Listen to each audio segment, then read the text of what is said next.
The bright lights of Neutral Station Omega-7 hurt Tommy's eyes at first. He had never seen so many different colors and shapes moving around in one place. The 8-year-old boy pressed his face against the viewing window of the passenger deck, watching strange creatures walk below in the station's main corridor. "Stay close to us, Tommy," his mother said, adjusting her travel bag. "This station is huge, and we don't want you getting lost." Tommy nodded, but his attention was already somewhere else. A tall blue creature with 4 arms was carrying what looked like glowing crystals. Another being that seemed to be made of living metal was talking to someone who looked like a walking tree. Everything was so different from the colony ship New Dawn, where he had spent the last 6 months with his family. The Chen family was traveling to Kepler 7b to start their new life. Tommy's father had gotten a job as an engineer at the new mining facility there. His mother would teach at the colony school. Tommy was excited about having his own room for the first time and maybe making friends with other kids on the new world. "We need to go to the trade sector first," Tommy's father said, checking his data pad. "The supply office is there. We can get the extra equipment we need before the ship leaves." The family walked through the station's busy corridors. Tommy tried to look at everything at once. There were shops selling foods he had never seen before. Signs were written in languages that looked like pictures and symbols. The air smelled different here, like metal and something sweet he could not name. They reached the trade sector where his parents needed to talk to the supply merchants. Tommy sat on a bench nearby, swinging his legs and watching all the aliens go by. His parents were busy looking at lists and talking about things like atmospheric processors and soil analyzers. After a while, Tommy got bored. He could see more interesting things happening further down the corridor. There was what looked like a small market where aliens were trading all kinds of strange objects. Colorful lights flashed from some kind of game or machine. He looked back at his parents. They were still talking to the merchant and looking very serious. Tommy decided to walk just a little closer to see what was happening. He would stay where his parents could see him. He was a big boy now, almost 9 years old. He could look around by himself for a few minutes. The market area was even more amazing up close. One alien was juggling balls of light that changed colors as they moved through the air. Another was selling what looked like small animals that sparkled like jewels. Tommy stopped in front of a stall where a friendly-looking creature with big eyes was showing off tiny machines that could dance and sing. "Hello, little human," the creature said in perfect English. "Would you like to see my music boxes? They play songs from 100 different worlds." Tommy smiled and nodded.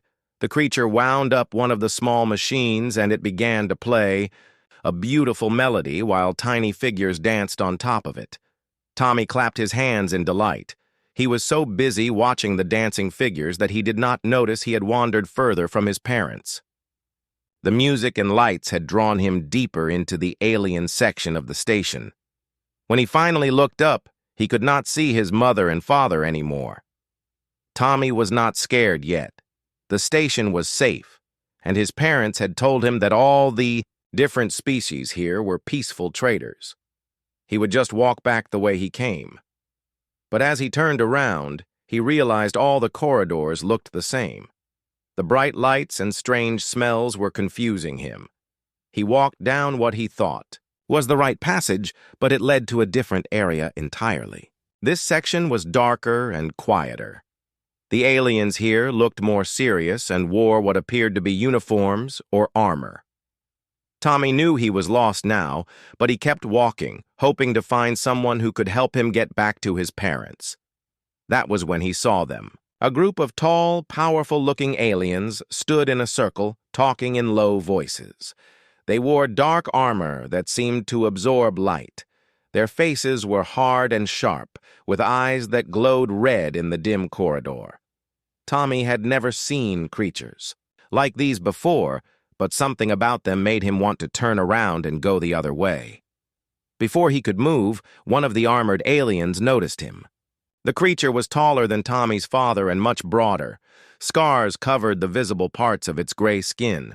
When it looked at Tommy, its red eyes seemed to burn with anger. "What is this small thing doing here?" the alien said to the others. Its voice was deep and rough. "It appears to be a human child," another one replied. "They have infested this station with their presence." Tommy did not understand why they sounded so angry. He had not done anything wrong. He was just lost and trying to find his parents. He took a small step forward, hoping to ask for help. "Excuse me?" Tommy said politely, the way his parents had taught him. "I'm looking for my mom and dad. Can you help me?" The largest alien, the one with the most scars, stepped toward Tommy. "You dare to speak without permission? You dare to enter Kalari territory without showing proper respect?" Tommy did not know what the alien meant. He had just asked for help. He tried to back away, but he was confused and scared. In his nervousness, he stumbled forward instead, accidentally bumping into the large alien's armored leg. The silence that followed was complete. Every alien in the corridor stopped moving. Tommy looked up at the scarred creature, whose red eyes now blazed with fury. "You dare to touch a Kalari sub-commander?" the alien roared. "You dare to lay your inferior hands on my armor?" Tommy opened his mouth to say he was sorry, that it was an accident. But before he could speak, the alien's massive hand struck him across the chest with tremendous force. The impact lifted Tommy off his feet and sent him flying through the air.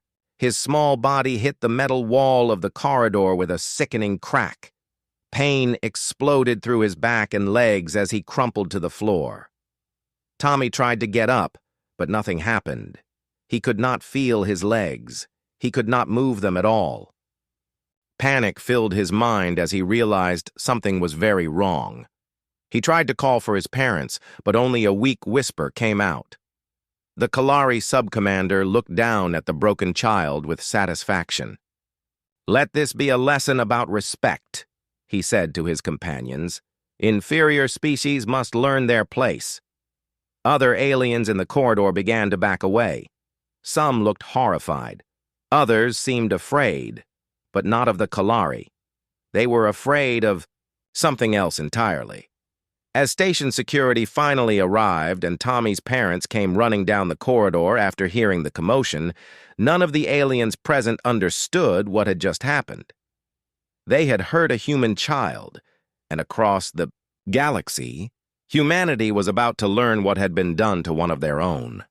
Dr. Amy Walsh was finishing her shift at the Colonial Medical Center on Mars when her emergency communicator started flashing red. She had been a trauma surgeon for 15 years, but the priority code she was seeing made her heart skip a beat. This was not just any emergency call. She activated the secure channel and watched as the message loaded. Her face went pale as she read the medical report from Neutral Station Omega 7. Spinal injury. Complete paralysis below the waist. Patient age, 8 years old. Species, human. The attached video file made her hands shake. Security footage showed a small boy exploring a station corridor, bumping accidentally into an armored alien, then being struck with enough force to break his spine. The sound of the child hitting the wall echoed in her mind long after she stopped the recording. Dr. Walsh immediately forwarded the file to every human medical facility in the system, along with a request for any specialist who could help, but she knew this was about more than medical treatment now. She had seen enough to know that this would not stay quiet. 3 hours later, the story had reached Earth. Admiral Robert Kim was in a meeting with the Defense Council when his aide burst through the doors without permission. Such a breach of protocol would normally result in disciplinary action, but the aide's face told him this was different. "Sir, you need to see this immediately," the aide said, handing him a data pad. Admiral Kim watched the security footage in complete silence. The other council members gathered around him, their expressions changing from curiosity to horror to something much darker. When the video ended, nobody spoke for a long moment. "How many people have seen this?" the Admiral asked quietly. "It's spreading through every human communication network, sir. Mars Command has it," The outer colonies received it 2 hours ago. Our deep space monitoring stations are already retransmitting it to the frontier settlements." Admiral Kim nodded, slowly. He had served in the military for 30 years and had seen many terrible things.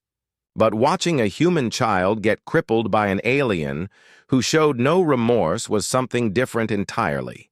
This was not war or accident or even crime. This was cruelty against the most innocent among them. "Get me a direct line to every human. Fleet Commander," he said, "and contact the Colonial Authority. Tell them we need an emergency session of the Human Council within 12 hours. On Europa Station, Captain Lisa Rodriguez was conducting routine patrol operations when the message reached her ship. She read the report twice, then called her crew to the main briefing room. The Determination was a small ship with only 40 crew members, but every one of them had families back home.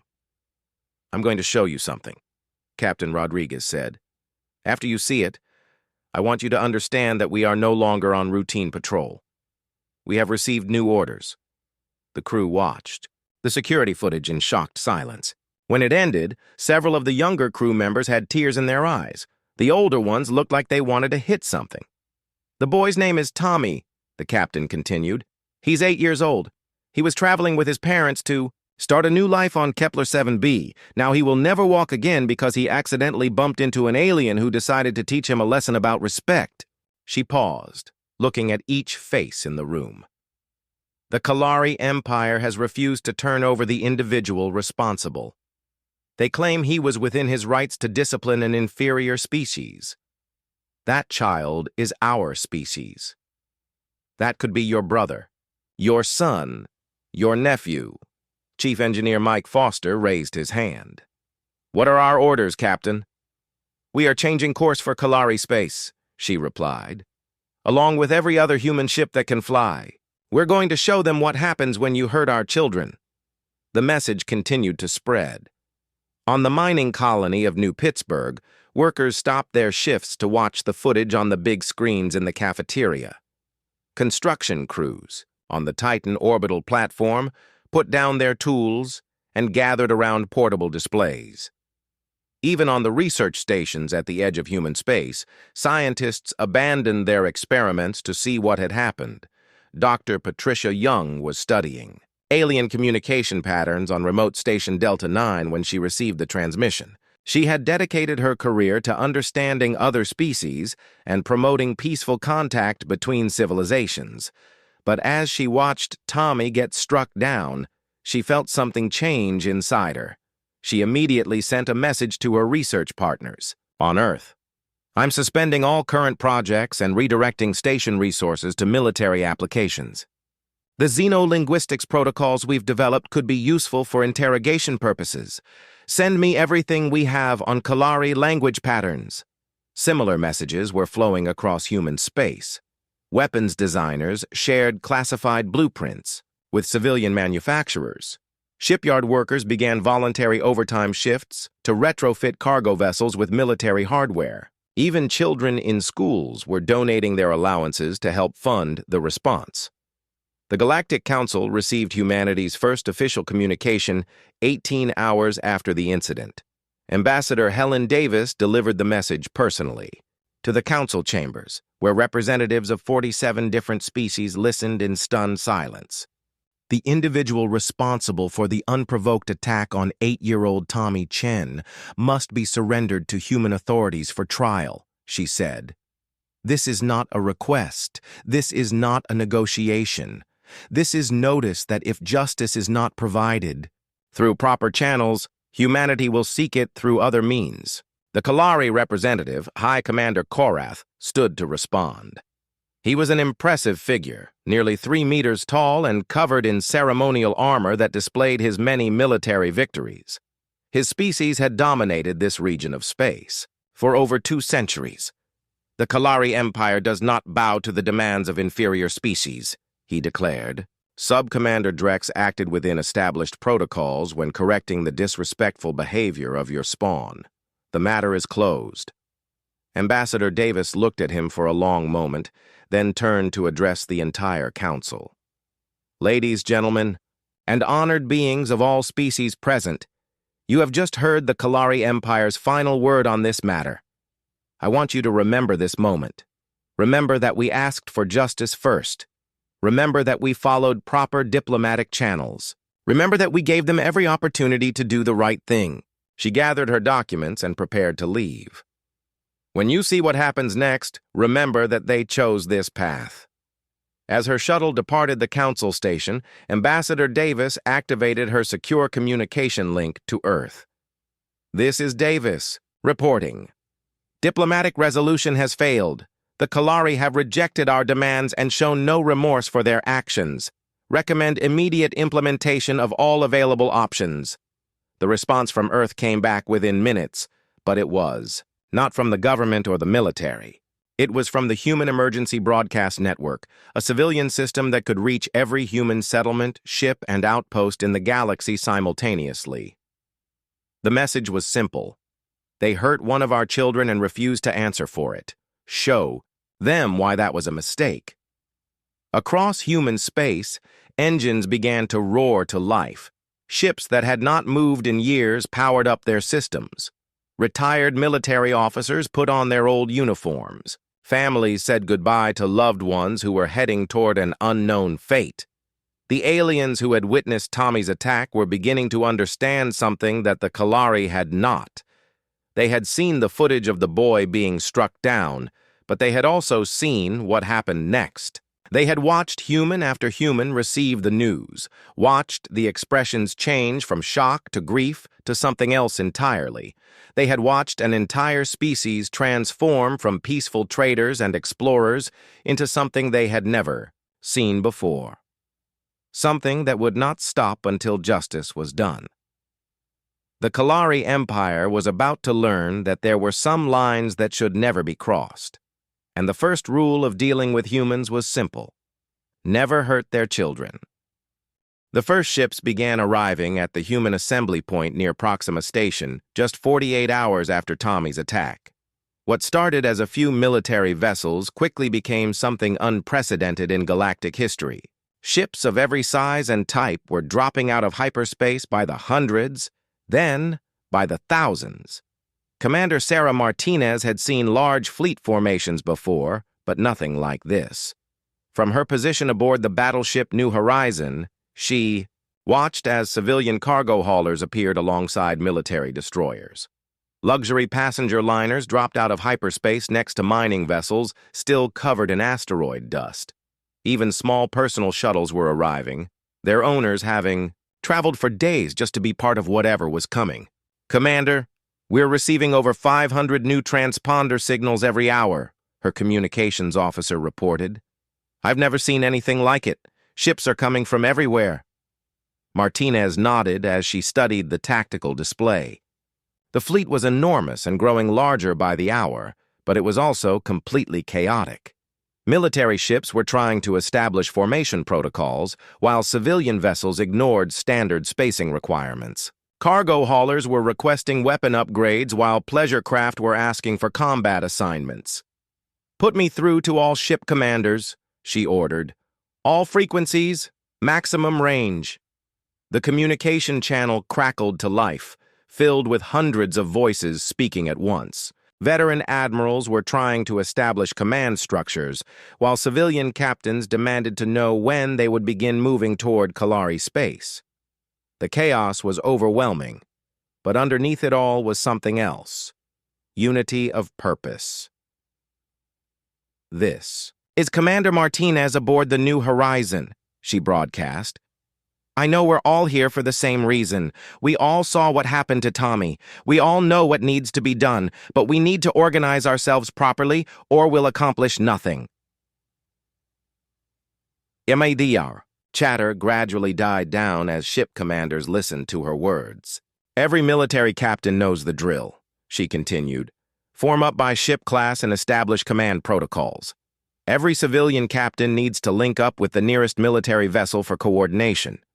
We're not just a crowd of angry people anymore.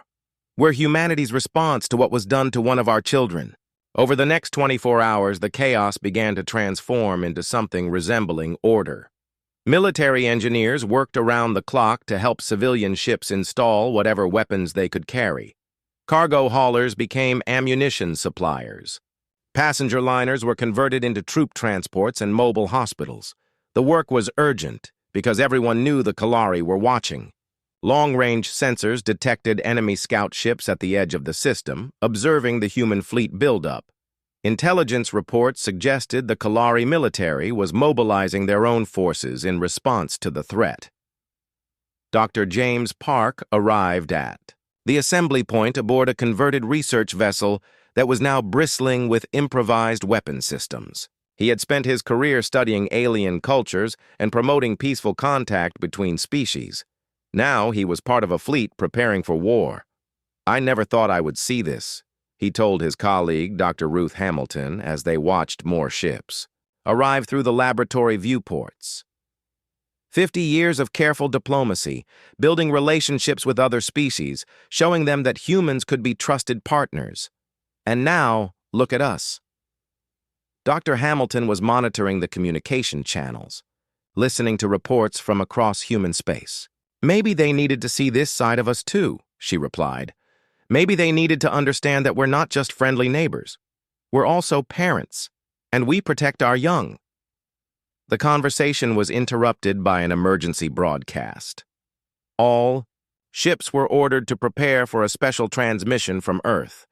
The channel cleared, and suddenly every human in the fleet was listening to the same voice. It was Tommy's mother. "My name is Linda Chen," she said, her voice steady despite the pain everyone could hear beneath her words. "3 days ago, my 8-year-old son was attacked by a Kalari soldier on Neutral Station Omega 7. Tommy was just curious about the aliens he was seeing. He meant no harm to anyone. He was just a little boy exploring and learning about the galaxy." She paused, and the silence across the fleet was complete. Thousands of ships holding hundreds of thousands of people listened to a mother's grief. "The doctors say Tommy will never walk again. He asks me every day when his legs will work again, and I have to tell him I don't know. But what hurts more than his injury is that the alien who did this shows no remorse. He believes he was right to hurt my son. He believes humans are inferior and deserve to be taught a lesson." Her voice grew stronger as she continued. "I want you all to know that I never asked for this. I never wanted a war fought in my son's name. But I also want you to know that when I see all of you coming together, when I see what humanity is willing to do to protect its children, I feel something I didn't think I would feel again. I feel proud." The transmission ended, and for several minutes the fleet communication channels remained silent. Then, slowly, messages began appearing on screens throughout the assembled ships. "For Tommy, never again. They picked the wrong species. Protect the children." Admiral Richard Foster, the most senior officer present, took overall command of the growing fleet. He had fought in 3 major conflicts during his career, but he had never commanded anything like this. The fleet now numbered over 30,000. Vessels of every description, and more were arriving constantly. "We need to understand what we're facing," he told his senior staff during an emergency briefing. "The Kalari Empire has controlled this region of space for over 2 centuries. They have a powerful military and they've never been seriously challenged. They think of themselves as the dominant warrior species in this part of the galaxy." His intelligence officer provided the latest reports on Kalari military strength. Their main fleet consists of approximately 2,800 ships, ranging from scouts to dreadnoughts. They have superior weapons technology, and their crew training is focused entirely on combat efficiency. In a traditional military engagement, they would be formidable opponents. Admiral Foster nodded. "What they don't understand is that this isn't a traditional military engagement. This isn't about territorial disputes or trade routes or political differences. This is about justice for a child, and that changes everything." He activated the fleet communication system to address all ships simultaneously. "I want every captain to understand something. The Kalari expect to fight Earth's Navy. They expect to face our regular military forces using standard tactics and protocols. They have no idea what's really coming for them. The admiral paused, looking at the tactical display showing the massive fleet surrounding him. They hurt one of our children and then told us they were right to do it. They refuse to face justice and they show no remorse. So we're going to show them something they've never seen before. We're going to show them what happens when you threaten humanity's young. Reports were already coming in from Kalari space. Their military was mobilizing and their leaders were making speeches about teaching the upstart humans their proper place in the galactic order. High Commander Korath had appeared on galactic news channels, declaring that the Kalari would crush any human force that dared to enter their territory. "Let them come," he had said. "We will show these inferior beings why the Kalari have ruled this region of space for so long. Their weak ships and untested crews will break against our superior might." But the Kalari intelligence reports were incomplete. Their scouts had observed the human fleet buildup, but they had misunderstood what they were seeing. They counted ships and estimated military strength, but they failed to grasp the most important factor. This was not just Earth's military responding to a diplomatic crisis. This was an entire species united in fury over an attack on one of their children. As the final preparations were completed and the massive fleet prepared to move toward Kalari space, a message was sent to every inhabited world in the galaxy. It was brief and simple, broadcast on all frequencies in every known language. The Kalari Empire injured a human child and refused to provide justice. They believe humans are an inferior species that can be bullied and intimidated. They are about to learn otherwise. Any species that harms human children will face the same response. This is not a threat. This is a promise. The fleet began to move, and across the galaxy, other civilizations watched in awe and terror as humanity showed its true face for the first time. The Kalari home system had never seen an invasion fleet before. For 3 centuries, their military might had been so overwhelming that no other species had dared to challenge them directly. Their capital world of Korun was protected by massive, orbital defense platforms and patrolled by the most advanced warships in their empire.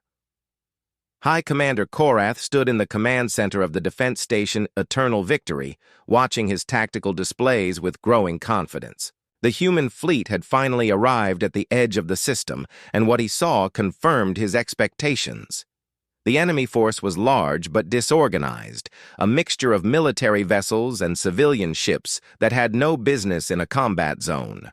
"They have brought their cargo haulers and passenger liners to fight us," he said to his officers, his voice filled with contempt. "This will be even easier than I expected. Order all ships to attack formation. We will destroy their fleet and then hunt down every human settlement in this region. They will learn the price of challenging Kalari supremacy."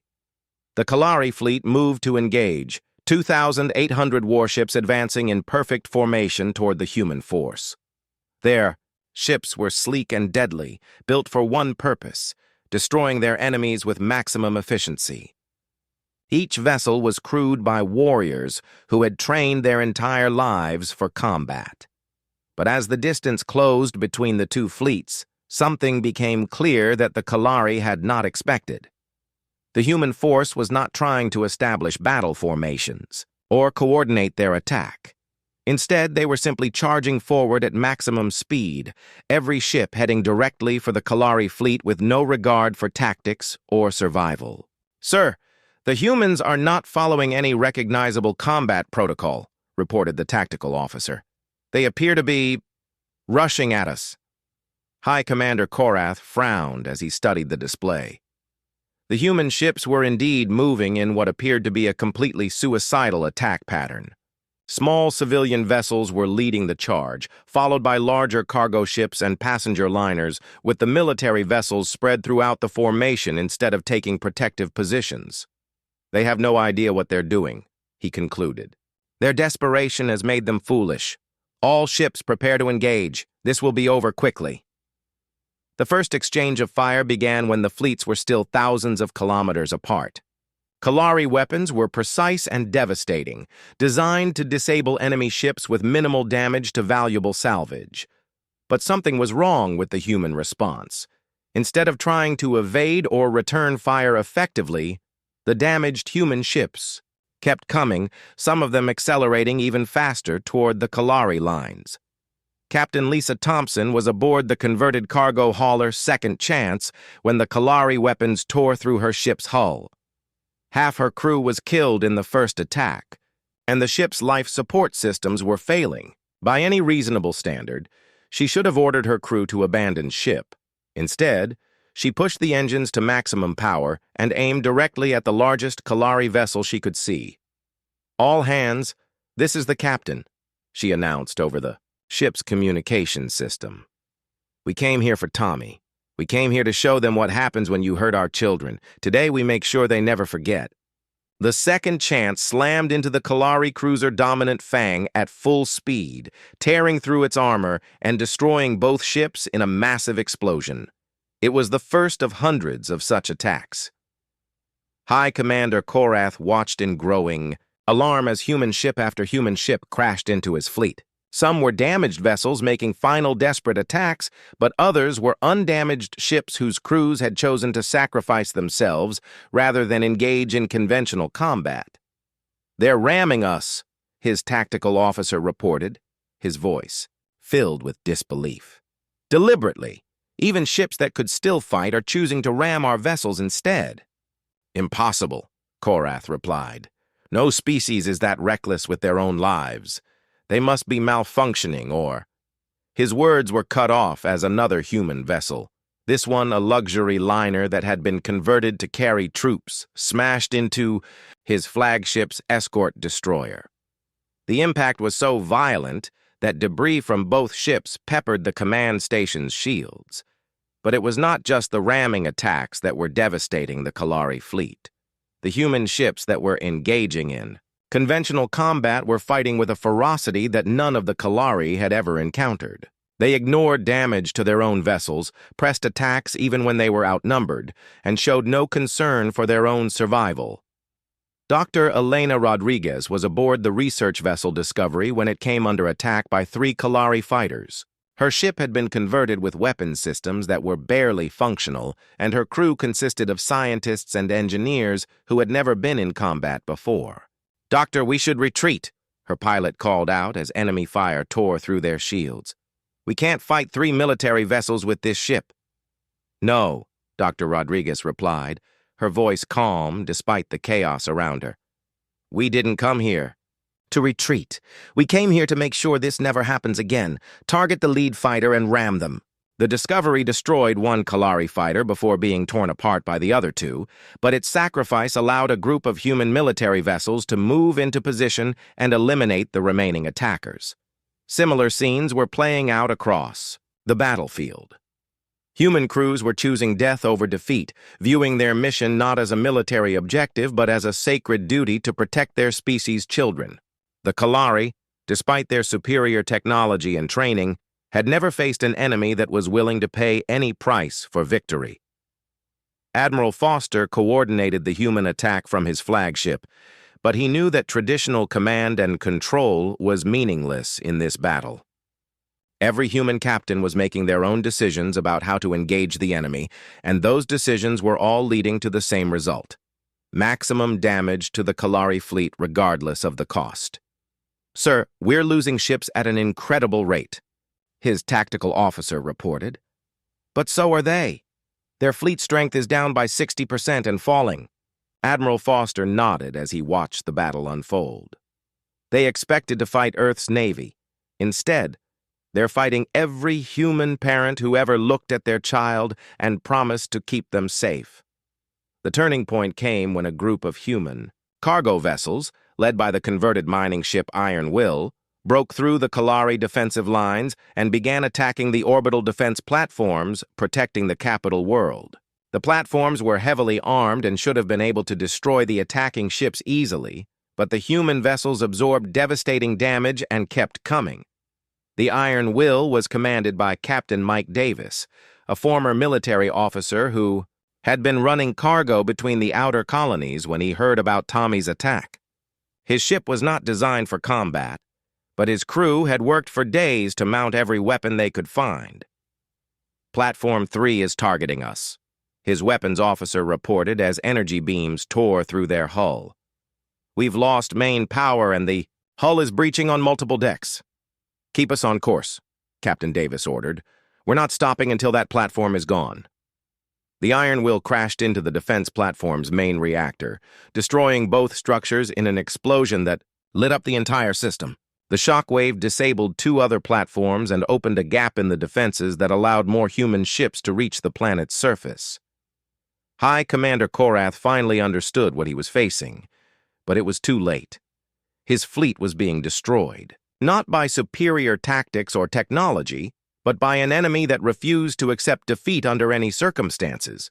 The humans were willing to sacrifice everything to achieve their goal. All ships, fall back to the inner system, he ordered desperately. Regroup at the secondary defense line. But there was no secondary defense line. The human fleet had broken through every defensive position and was now surrounding the capital world itself.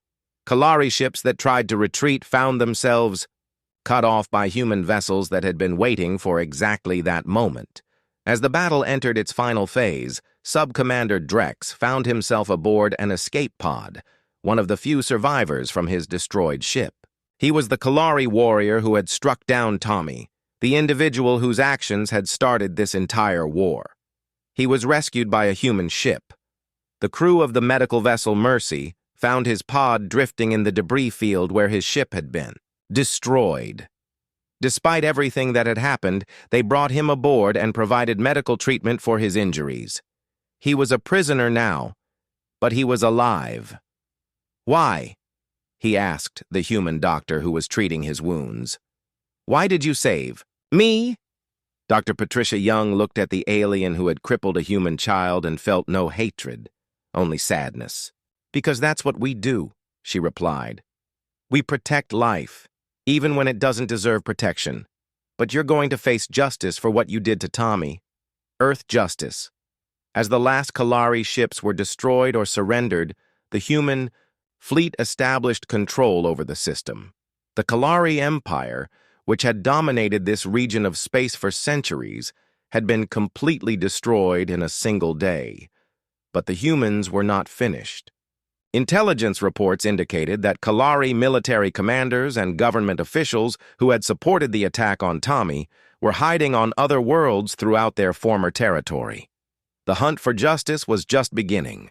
Across the galaxy, other species watched the aftermath of the battle with shock and fear. The humans had not just won a military victory, they had demonstrated something that would change interspecies relations forever.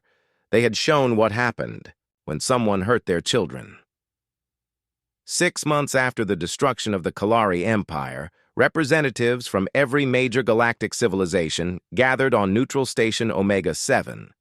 The same station where Tommy Chen had been attacked was now hosting the most important diplomatic meeting in galactic history.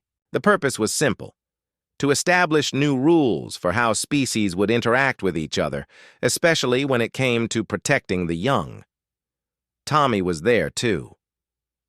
He sat in his advanced mobility chair next to his parents in the human delegation section, watching as alien representatives who had once seemed so powerful now spoke in careful, respectful tones whenever they addressed human officials. The 8-year-old boy still could not walk, and the doctors said he never would. But something had changed in how other species looked at him and all human children. Ambassador Helen Davis stood at the central podium, addressing the assembled delegates. Behind her, a large display showed images from the war that had been fought in Tommy's name. Burning Kalari ships, human vessels sacrificing themselves to protect their fleet. The complete destruction of one of the galaxy's most powerful empires. We are here today because of what happened to one child, she began. Tommy Chen was 8 years old when Sub-Commander Drex decided to teach him about respect through violence. That single act of cruelty showed us something important about ourselves and about the galaxy we all share. She paused, allowing her words to settle over the silent assembly. It showed us that some lines should never be crossed. It showed us that harming the innocent has consequences that go far beyond what anyone might expect. And it showed us that humanity will go to any length to protect its children. The ambassador gestured toward Tommy, who waved shyly at the assembled aliens. Many of them looked away, unable to meet the gaze of the child whose suffering had led to such devastation. The Kalari Empire believed that might made right, Ambassador Davis continued. They believed that their military strength gave them the authority to hurt those they considered inferior. They learned that strength without justice is just brutality, and brutality against children will always be met with overwhelming force. In C, the Kalari section, the few surviving members of their species sat in silence. Their empire was gone, their military destroyed, their home worlds now under human protection. Sub-Commander Drex himself was serving a life sentence in a maximum security facility on Earth, where he would spend the rest of his days thinking about the moment he decided to strike a human child. The trial had been broadcast across the galaxy. Every species had watched as human justice was applied to the alien who had hurt Tommy. It was fair but unforgiving, thorough but swift. Drex had been given every opportunity to defend his actions, but the evidence was overwhelming and his own words had condemned him. "I was enforcing proper respect protocols," he had said during the trial. "The human child showed disrespect to a superior species." The human judge had responded simply, "There are no superior species when it comes to protecting children. You will have the rest of your life to understand that." Now, as the galactic representatives prepared to sign new accords that would govern interspecies relations, the lesson of the Kalari War was clear to everyone present. Humanity had shown remarkable restraint before the attack on Tommy, working within diplomatic channels and following established protocols. But once their child was hurt and justice was denied, they had become something else entirely. Dr. James Park, who had once dedicated his career to peaceful contact between species, was now serving as humanity's chief military advisor. The transformation still surprised him sometimes, but he understood its necessity. "Before the war, other species saw us as newcomers to the galactic community," he explained to a gathering of human military leaders. "They thought we were naive and inexperienced. Some of them, like the Kalari, thought we were weak and could be bullied. Now, they understand that we're something else entirely. We're parents, and we protect our own." The new galactic accords were simple and direct. Any unprovoked violence against the children of any species would be considered a crime against all civilized beings. Any government that refused to prosecute such crimes would face immediate economic sanctions and potential military action. The protection of the young was now the first principle of galactic law, but the accords contained special provisions regarding human children. The galaxy had seen what happened when Tommy was hurt, and no species wanted to face that response again. Attacks on human children would be treated as acts of war against all of humanity, with the understanding that such acts would bring swift and total retaliation. Tommy's mother, Linda Chen, spoke to the assembly about forgiveness and healing. Her words were broadcast to every world in human space and beyond. "I don't hate the Kalari people," she said. "I hate what one of their soldiers did to my son, but I understand that not all of them supported his actions. What I want is for this to never happen again to any child of any species. Tommy's suffering should mean something. It should make the galaxy safer for all children." Her words were moving, but everyone understood the message beneath them. Humanity was willing to be merciful and to work toward peace, but they would never forget what had been done to Tommy. The response to future attacks would be even swifter and more devastating. The ceremony concluded with the signing of the accords by every species present.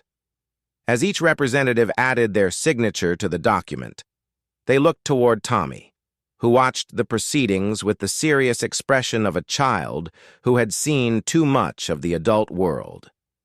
After the formal ceremonies, Ended, Tommy was approached by several alien children whose parents had brought them to witness this historic moment. They came from different species and different worlds, but they all understood that something important had happened because of what had been done to the human boy.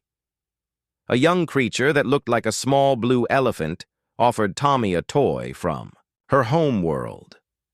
Another child, this one resembling a walking flower, gave him a drawing she had made of spaceships and stars. Tommy accepted each gift with the politeness his parents had taught him, but also with the wisdom that came from understanding that the galaxy was watching him. "Are you scared of aliens now?" asked a young being whose species Tommy did not recognize. Tommy thought about the question carefully before answering. "I'm not scared of you," he said. "You're just kids like me. But I learned that some grown-ups can be mean, even alien grown-ups. The important thing is that there are more good grown-ups than mean ones, and the good ones will always protect kids." The alien children nodded solemnly, understanding that they were part of something larger than themselves. They were the generation that would grow up under the new rules, where the protection of children was the most important law in the galaxy. As the gathering dispersed and the various delegations prepared to return to their homeworlds, reports were already spreading about the changes that were taking place across human space. New technologies were being developed specifically for the protection of human settlements. Defense fleets were being expanded and modernized. Most importantly, a new doctrine was being implemented throughout human space: any threat to human children would be met with immediate and overwhelming force. Dr. Elena Rodriguez, who had given her life during the HFY War, was honored posthumously as a hero of humanity. Her research vessel had been destroyed while protecting a group of human cargo ships, but her sacrifice had allowed those ships to complete their mission. A new class of exploration vessels was named in her honor, designed to carry both scientific equipment and defensive weapons. The galaxy had learned its lesson, but humanity had learned something too. They had discovered their own capacity for unified action when their fundamental values were threatened. The peaceful, diplomatic humans who had first ventured into space were still there, but they were backed by the knowledge that their entire species would unite to protect what mattered most to them. Tommy Chen would never walk again, but his injury had resulted in something unprecedented in galactic history. An entire civilization had changed its behavior because of what had been done to one child. The rules that now governed interspecies relations existed because a small boy had accidentally bumped into the wrong alien in a station corridor. As the Chen family prepared to continue their journey to Kepler 7b, where they would start their new life in a galaxy that was now much safer for human children, Tommy looked out at the stars through the observation deck of their transport ship. "Mom," he said, "do you think things will really be different now?" Linda Chen put her arm around her son and watched the stars with him. "Yes, Tommy, I think they will be. The galaxy understands now that we protect our children, all of them, no matter what." The ship jumped to hyperspace, carrying the Chen family toward their new home. Behind them, the galaxy continued to adapt to the new reality that humanity had created. The age of casual violence against the innocent was over, replaced by something that would protect children of all species for generations to come. Tommy's injury had cost him the use of his legs, but it had given the galaxy something far more valuable: the understanding that some things are worth fighting for, and that those who harm children will always face justice, no matter how long it takes or what it costs to achieve. The lesson was simple, and it would never be forgotten. Never hurt humanity's children, because humanity never forgets and never forgives when it comes to protecting their young.